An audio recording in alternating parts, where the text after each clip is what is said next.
I would just like to add on to Melissa's statement that yes, it's not the student's decision, it is the board's, but they care about what you think. So don't just think that, oh, we don't get to make the decision.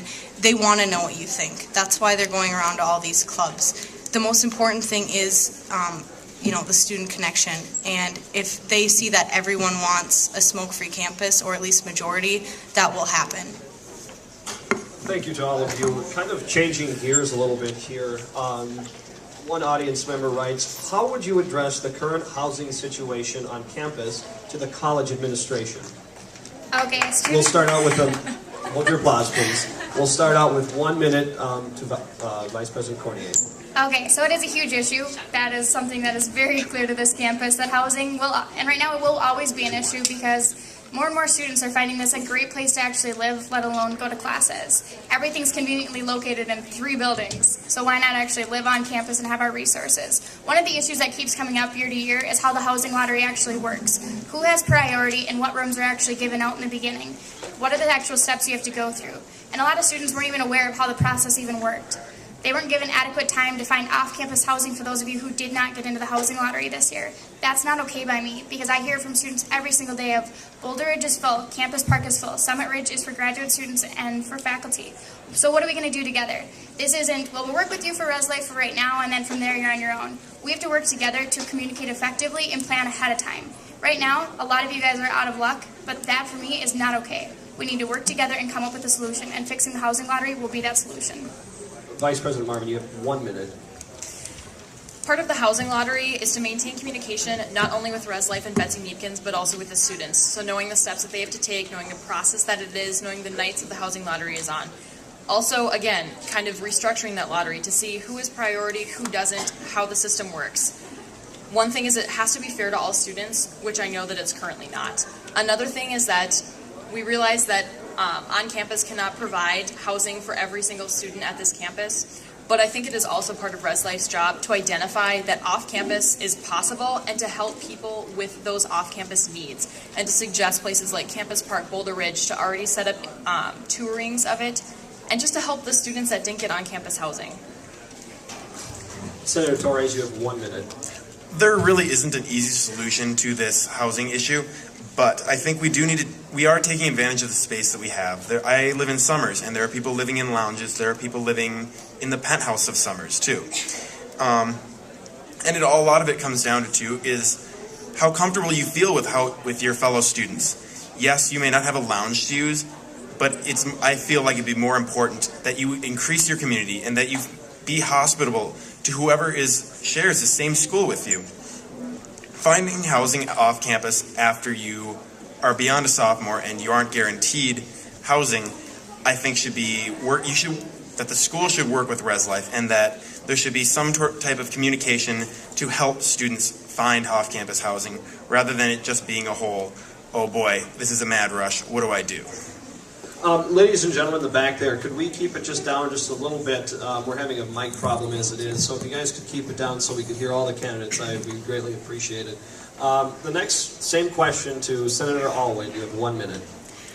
Students know that the housing is a massive problem.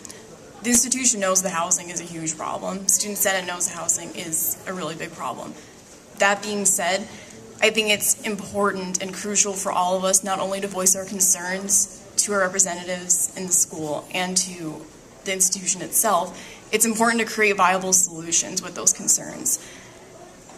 It's going to be a lot of trial and error, and like Senator Torres said, it's not an easy problem to fix, but through a lot of hard work and through, most importantly, representation of every single student's concerns as best as we can, I think we can create a really viable and effective solution to the housing.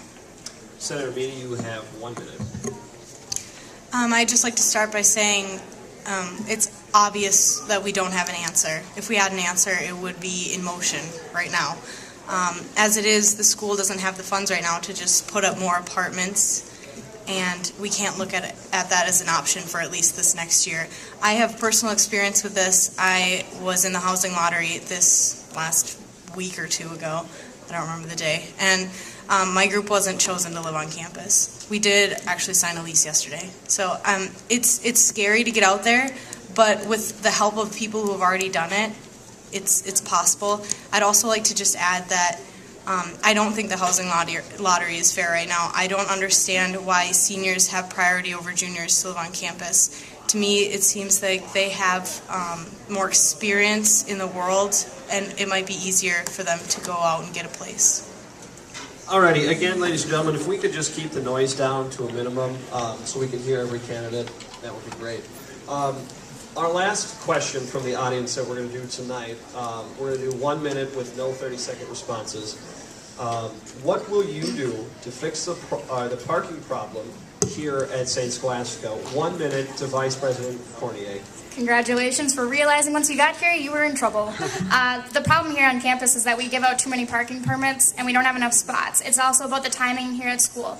I currently work on 4 parking committees. One of them is about appeals, one of them about concerns, one about what we're actually going to do, and the other part is how can we convince people not to drive?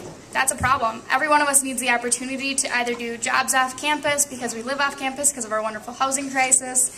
It's all a problem. Right now we're working on fixing it because we're going to be losing more parking next year. And it's not just like, okay, the students will absorb that concern. It's looking at the faculty and staff, administration, and students all together and seeing where we can use those resources. Right now, we do not use all of our resources adequately, let alone not everyone's aware of that.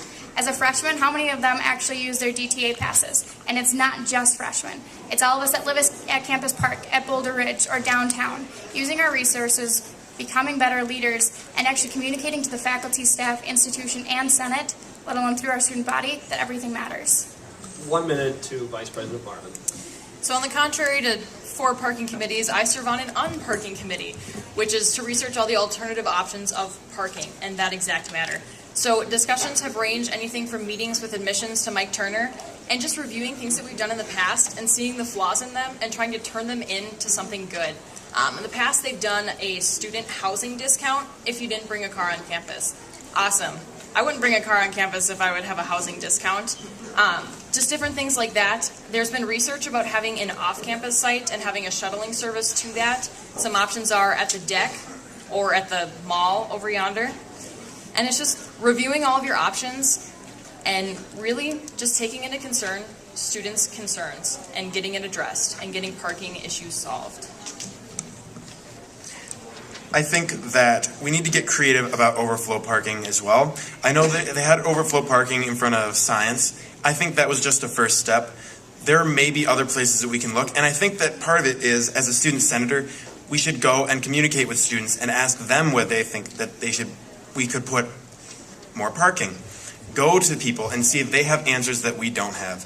Yes, we may sit on committees, but we're one person, and I think that by going out there and finding other people's opinions, we could very easily find some unconventional solution that we have not thought of yet, that somebody out there might have that we haven't thought of.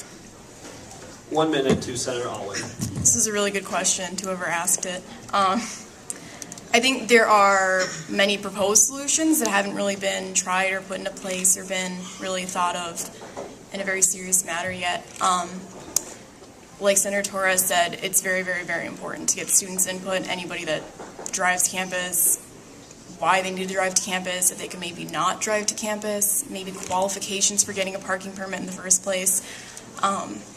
New parking solutions such as parking garages. I know the sisters aren't very happy about that. So in finding a solution for the parking problem, not only would the students need to work with the institution, but the students and the institution need to work with the sisters because this is also their home. 1 minute to